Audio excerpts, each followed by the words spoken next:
From ABC News Radio, KMET 1490 in Southern California. This is BizNinja Entrepreneur Radio with your host, Tyler Jorgensen. Everybody, welcome out to BizNinja Entrepreneur Radio. I'm your host, Tyler Jorgensen, and today we get to talk to one of the OGs in the Clickfunnels world and one of the legends in crushing it in this space. Anthony DiClementi of Biohacking Secrets and Biohackers Guide. What is up, Anthony? What's up, Tyler? Man, I'm feeling old with that intro. But OGs already. We are, man. We are. I just true. didn't realize that I was coming in at the beginning. It was my start. I didn't realize a lot of it was also Clickfunnels' start. Yeah, I think it was 3 years ago this week that the Funnel Hacking Live in San Diego happened. And so it was 4 Funnel Hacking Lives ago, but only 3 years ago. And I'm like, holy crap, a lot has happened in 3 years. I mean, people have launched entire new businesses. People have completely scaled theirs or completely changed industries. Let's go back to the very first, like the beginning of Anthony DiClementi. What was the first thing in your life where you realized you're an entrepreneur, you're not like everybody else? Oh, well, I think there are a lot of entrepreneurs, a lot of people like us who really value freedom and contribution and want to make an impact and leave a legacy behind. It's, for many of us, it requires a moment of brutal honesty. For me, it trapped in a cubicle at the LaSalle Bank building, not even a year after I graduated from the University of Illinois, and I was miserable. And there's sort of this dance that we need to come to grips with, where if there's something that we hate about our life and it's not going to change, or we're not going to change it, it's almost easier to ignore it and just put your head down and plow and like try affirmations and, looking for the good in the situation. And I was doing that for, close to a year. And then I was like, I'm lying to myself. I hate this. I'm trapped. I feel like a prisoner. Every Sunday night, I don't want to go to bed, And that was sort of the first moment where I was like, I got to escape, like Shawshank Redemption style. I got to start digging my way out. I got to figure out something. And I started looking into, I bought like my first URL in 2006, and it was called Phoenix Health Systems, because I thought it would be like a cool, the Phoenix rising from the ashes and all of that, and hook people up with all these tools for taking their mind and their body to a higher level and living, their best life, to sound like an Instagram hashtag. And I was just terrible with tech, and I kind of fumbled around for a while. But let's unpack that a little bit. So you're working in a cubicle. So you went the 9-to-5 route.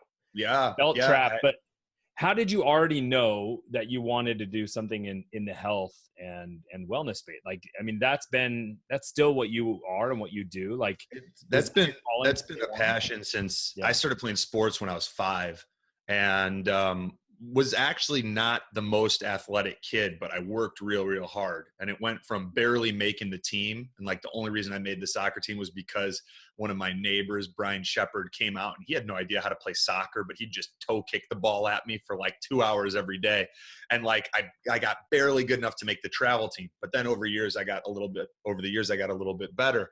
And I would see that there were things that I could do. Like if I did extra stuff that the other kids weren't doing, I would get better faster. And I was able to compensate for this like lack of natural, what I perceived as a lack of natural ability, with hard work and seeking out tools. I was ordering like VHS tapes from Bayern Munich and some of these, English and German and Italian club teams to see what they were doing with their kids. And then I was going outside and like trying it on my own, and using that. So I became very interested in the tools that we had in the health space and the sports performance space, and what they could do for us because of what they'd done for me. I just didn't think I could make money as a personal trainer or sharing health information. I didn't even know that existed until I read a Tim Ferriss article in 2011 about Mike Geary and how he was doing over $1 million a month selling ebooks. I'm like, who is this dude? Like, who is this Mike Geary guy? This is brilliant. I'm like, I got to write a book. I can reach way more people. I don't have to just personal train or teach yoga, both things that I was doing from like, 5, 6 a.m. in the morning till 8, 9 at night, running myself into the ground. I was like, I can make this a business and I can impact a lot of lives.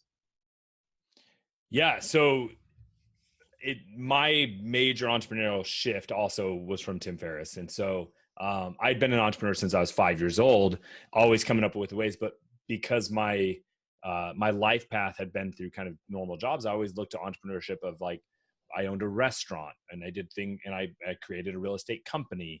And because those are the jobs I had, so I created businesses in those jobs. Right. Yeah. But Tim Barrett, like you saw, okay, I'm a personal trainer, but there's a way to leverage this that's way bigger than just me and my local market. And you've ran with that. Right. So how did that evolve to become, biohacking and biohacking secrets? Yeah. So there was a couple flops along the way that I don't talk about a lot. The first was after some inspiration from the 4-hour work week, I created my first supplement. That was what really forced me to start learning some online stuff. So it was, I had read a few books, and there was a book that was very convincing talking about category creation and how Sure. like, when you create a category, you can own the category. And I'm like, it's brilliant. What they don't talk about is the marketing budget that's often required in order to create a category and own it. So I'm like this kid in Chicago that just read the 4-hour work week and a couple other books, and I'm all pumped up and like, mostly balls and probably not enough brains. And I dove in and created this supplement called Sociotrope. And I actually got a bottle here as like a reminder of what became not an epic fail, but a pretty big fail. So this was it. And I don't know if you can see the bottle. A lot of people are listening, but it says social enhancement. So this was a supplement that was designed as like a natural anxiety supplement, to help lift mood and help with anxiety. But I was like, those categories exist. What does this help me with? It makes me a lot more social. It makes me I feel like I'm much more on my game. And so I was like, all right, let's create the category of social enhancement with this supplement. I put all my money into one run of inventory, tested it by a third party. It came up short in a bunch of the specific ingredients I wanted. So like the manufacturer kind of dropped the ball. And when I was like, what's going on, man? This is our word of mouth right here. They went radio silent. So then it was like, do you sue them at an amount that like wouldn't even really make sense going to court for? Right. So there wasn't anything dangerous about the supplement. A lot of people still got results from it, but I ended up selling it to another company along with a lot of the intellectual property, the web presence, Twitter, all of that. Fail number one. Well, that's a pretty, like, if you were able to sell your failure, that's a pretty solid failure. Yeah. I mean, I still lost money though. I'm sure. Yeah. Keep it real. Yeah. But look, I mean, I didn't pick up my island next to Richard Branson. Yeah. But for every one of those guys that's doing $1 million a month selling supplements, there's 1 million people selling, hoping to get their first sale. And so like, to even exit with a fraction when you bought inventory and when you bought all that stuff, right? Like that's pretty positive momentum direction. So what did you parlay that into? Yeah. So then I had learned a good amount about online marketing, and through a couple other things, I was able to kind of get in after I left the corporate world, which was like 2008. So I had a job. I was doing commercial mortgage-backed securities, which is like a Wall Street investment vehicle. I was the analyst underwriter. I would do the loan committee presentations, financing like $100 million buildings in downtown Chicago. It was a great job, but the CMBS market, if you've ever seen The Big Short, crashed. So a lot of that had been going on. And it was like, that was my big opportunity to make a run for entrepreneurship. So I started doing more of like the personal training and the health and fitness stuff, but it still wouldn't even really pay my modest bills at the time. So then I also started a hospitality marketing company, and we built an email list of like 20,000 people in Chicago. And I would work for a lot of the top flight restaurants, lounges, bars, and nightclubs in Chicago. So like Let Us Entertain You was one of our clients. MTV Spring Break with like Snoop Dogg and Wiz Khalifa and Neo in like 2011, that was one of our clients. So we did that, and we built a pretty great company. But after like 3 years, I recognized that it was in direct conflict with the health and fitness stuff, which I was much more passionate about. It was keeping me out far too much. And so we got that to like, around the 3-6 figure range.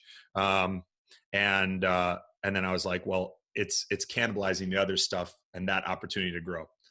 Read the Tim Ferriss article, started working on a program of what I was doing with clients, called it the Health Blueprint. Worked on that for a few years, launched it, had no idea how to market it. I hired Russell, became friends with Russell, all that stuff. And then we sort of transitioned it to Biohacking Secrets. He's like, you need to do more to distinguish and differentiate your uniqueness. Right. And some of these things. So kind of coming back to creating your own category, right? Or at least owning one category.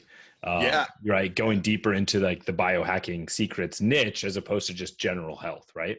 Yes. And I waver back and forth because on one hand, I'm so passionate about biohacking and what it can do for people. On the other hand, I know that 50% of the time when we talk to a mass market, if I'm on the street with someone, the follow-up question is, what's biohacking?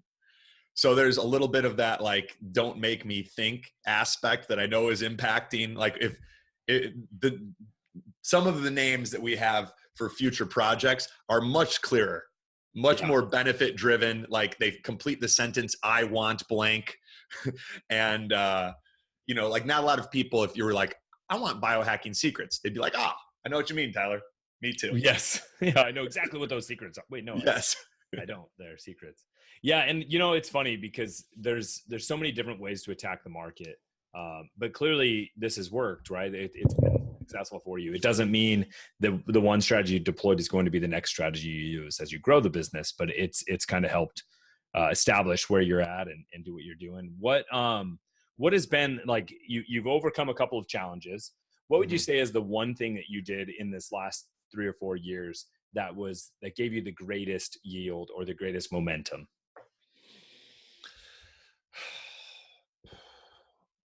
So I believe that when I am really, okay, so I'll show you this. This will give it a little bit of context.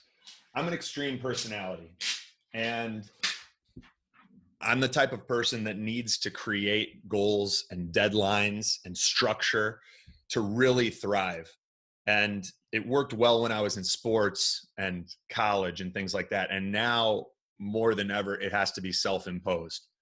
So I find that when I am very focused on my health, and not just the visible aspects of health, like, do you have a six pack? Are you in shape? That type of stuff. But like a truly healthy life, inclusive of the things that we know human beings need: social relationships, family, friends, spirituality for a lot of us in whatever form that exists, good food in your body, moving your body, nature, stress management, those types of things. When I have a well-rounded life and I'm focused on that, almost from the perspective of what's possible. Like if I want to see what's possible in the next 90 days and go all in, it's usually during those periods that the business really takes off. So I'm like tending to my vehicle, my mind, body, and spirit, and consciously elevating that through the right habits and these tools that we talk about in the Biohackers guide and, some of the other programs we have. So I put up something like this that's like all around my room. So you can see that's the picture of Conor McGregor knocking out Jose Aldo, which was, are you familiar with that story? Just a little, probably not at your level. All right. So I have at the top here, it says World Championship Fight Camp, which is like the mentality that I approach it. Like I'm going in for a 90-day sprint, 3 months into a World Championship Fight Camp. And that fight is taking place on June 18th, and I better be ready. So I started this on March 18th, right? And then I have my goals for mind and some of the process goals that are going to get me there. My goals for body and some of the process goals, daily and weekly, that are going to get me there. And spirit, my goals for spirit and some of the process goals that are going to get me there. And then I have that picture, which is one of my favorite pictures. You can barely see. I don't know. Are people going to watch this on video or no? Yeah. It goes on YouTube and So that picture right there is Conor McGregor standing over Jose Aldo, which coincidentally mirrors one of the pictures of Muhammad Ali that's on. I was going to say that's our generation's Muhammad Ali. Yeah. And like the actual pictures look very similar, but that was so exciting to me because I got to see it unfold. And you saw this guy in Jose Aldo who was undefeated in 10 years, the best pound for pound fighter to ever do it. And Conor was going in to prove that he was the best pound for pound, and no one thought he had a chance. And he was talking so much crap, so much. There was so much riding on that fight. And he went in and murked him in 13 seconds. And what was even cooler about it was he said exactly what he was going to do. He watched Aldo fight a couple months before they did. And he was like, I want to give him more than one round, but I can't. I feel like he's going to come in. He's going to come in swinging too hard with that big right hand. I'm going to step back, slip the right. I'm going to bang the left, and it's going to be over. And that's exactly what happened in the fight, because Conor's mentality was, stay ready. Any minute the UFC could call. And if you got to drop 25 pounds and get in shape or, work on your takedown defense, you're going to get smoked. So you got to stay ready as if any minute that big call could come. And you know that you've done everything in your preparation to execute when the opportunity presents itself. That's where I thrive and where the business stuff tends to follow. All right. So coming back to the question was essentially, what's the one thing that you've done in your business to build the most momentum, have the most success? And it sounds like kind of summarizing that, stay ready, then you don't have to get ready. Yep. And then also create 90-day sprints. Like it sounds like you thrive really well if you can have a well-rounded objective, but for a time-bound amount of period. Yeah. Yes, I'm good when there's... What do you do after your 90-day sprint? Do you have to go through a decompression period? No, I give myself a little bit more leeway. Especially because some of the social stuff and the community stuff, it's fun for me, at least occasionally, to go out and have a couple drinks, nothing crazy, but I have a good time with that. And I have to be honest with myself about it, but I know that it dampens my energy and it affects my cognitive function and my performance with work stuff. So I do believe that there is a value in those social relationships and creating space for them. I like to travel, and I'm going to, May 15th through June 2nd, I'm going to a buddy's wedding in Sayulita, Mexico. Going to spend some time there. And I'm going to meet my brother in Costa Rica, and we're going to go to this retreat at Rhythmia and have some brother time. So nice. I create things like that. And all of that is also going to be, I'm going to be the Rhythmia place has yoga and breath work and meditation and organic meals. So I'm going to be recharging anyhow. It's just a little bit less grind focused and less rigid around my routine that I feel facilitates peak performance for me. So I think, maintaining peak performance at the same time of also allowing balance in your life, right? I think, how do you, it sounds like you address that by just being patient with yourself, right? By giving yourself permission to ebb and flow. Is that right? Yeah. I'm working on that. That's a work in progress. I realized in recent years how hard I've always been on myself, and just considered that was, I considered that was normal.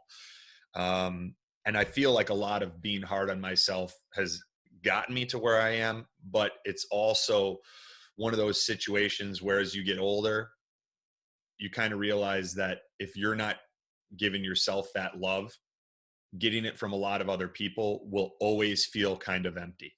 Sure. Because it's not coming from you. At least I've felt that. At that point. Yeah. So I've tried to be a little bit easier with it. I've tried to create during some of these sprints to make sure I'm still happy, to make sure I'm still carving out time to fill myself back up and not just pack in my schedule with as much stuff as I can possibly do. But what Russell talks about with the letter gold, I kind of need that stuff too, where if it's not done by this date, don't go to bed then, stay up and finish it. Cause otherwise, there are times where you've got to just dig your heels in and say this has it just tends to bleed into the next week and the next month. And you're like, how has this been on my to-do list for 8 months? Yeah. I'd be lying if I said I don't have a couple of those right now, but it's just, but it is a balance. I have 4 kids. and like like being in sports and doing all of that kind of stuff, I recognize like, hey, it would be amazing if I could allocate all of my energy into work, but it's not realistic. My goal right now, one of my main goals is to be a good dad. Yeah. And so that means like there's a natural ebb and flow. It also means I have to be more efficient, right? So I loved what you said earlier when you said you look for ways to get better and faster through like tools and hacks and what's working, because I have to find ways to create efficiency that can't be done through just simply time. So what are some of those hacks that you've done in your business, right? I mean, you're phenomenal at biohacking. What are some of your personal business hacks? Yeah. So a big one is either getting good at Facebook ads yourself, which I am not, or, working with people that are, and media buyers that can help you there, because there's only so much growth that can come from email marketing and social media marketing and the organic side. If you want to do 500,000 copies of your book, you want to do 500,000 copies of your free plus shipping offer, you're going to need some scalable traffic. And that's one of the things that we want to do. So, so I think, and that can be true about whatever your leverage point is in your business, right? So, if for you, like your business grows by increasing what's happening at the front end on your free plus shippings or on your books or on those guides. Yeah. Everything and works really more selling books. And some people, like, that's where we were talking about this offline a little at the beginning. Some people, like, the entrepreneur is going to inherently have some strengths, right?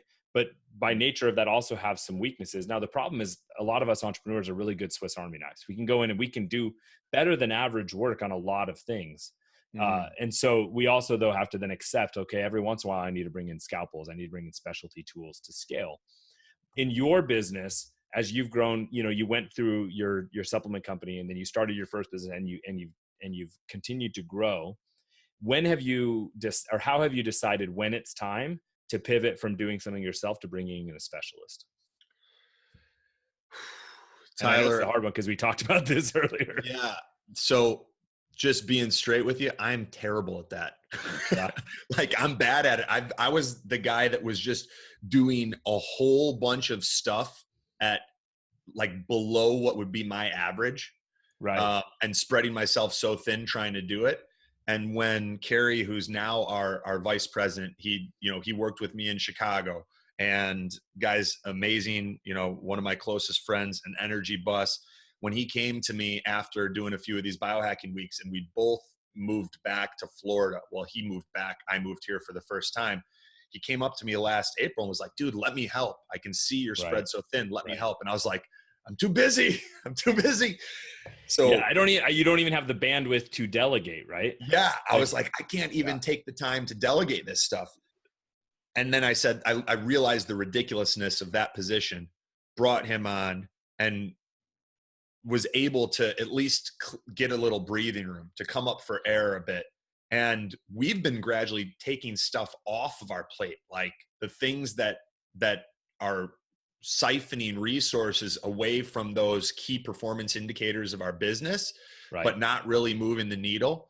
And unfortunately, one of those was our event that, Biohacking Week, which has changed a ton of guys' lives, and everybody loves it. And is like, when are you doing another one? But we knew how much preparation was required for that.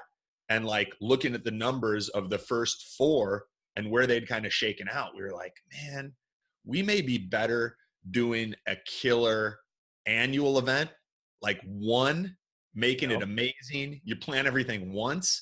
Cause like that biohacking week, once a month model, or once every 2 months, it's like, you're constantly in the launch loop. Yeah. It's like, you finish, you take a breath, and you're like, when's the next one? Start promoting it, Yeah. So that wasn't, so we had to start cutting some stuff too. And I think you answered that really well. But I am also asking you in your areas of weakness, right? Like we talked about this, but what your strength is in the biohacking world. How do you know in biohacking when it's time for you to bring in someone who's a specialist to help you versus just taking care of your health on your own? Yeah. I make an honest assessment of where I'm at, starting with what's important to me, and where are the bottlenecks, what are the weaknesses that I have in that area. And if I don't have the skill set to deal with or overcome those situations, then I bring someone in. Sometimes it's just having a conversation with them on the Biohacking Secrets Show podcast. Sometimes it's going to see them. And I collaborate with a ton of people. I mean, even just this morning, I saw a traditional Chinese medicine doctor the next town over. That's great. He's using this innovative ozone practice where he takes saline and saturates it with ozone. It was pioneered by the Russians. And then he injects the saline solution, and this ozone oxygenates your body. It boosts immune function. It improves how well the energy powerhouses of your cells, the mitochondria, work. And I started my morning with that. Well, I started my morning with work, then I went and got that, and then came back and did some more. So like, I'm always weaving some of these things in based on what I need. And I've got an Evernote of my health. What are my goals? Where are my weaknesses? How am I going to do that? I track to make sure that the things that I'm employing are working. And if they're not, I bring in help.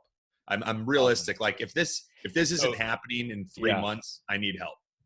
What's funny is in health, it sounds like it's easier for you to do that, but it sounds like it's really the same evaluation process in business, right?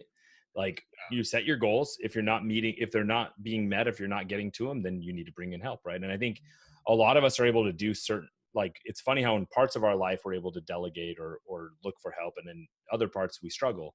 But if we just deploy the same method, things come together. For sure. Yeah. And like, there's been some things on the business side that have thrown little monkey wrenches where, because of our space, the health space is watched pretty closely. Yeah. So we've had so many Facebook ads accounts shut down and like those little hiccups and things. And when, but you move through them and you're just like, all right, no matter what, I'm going to keep going, no matter, fall down 7 times, get up 8.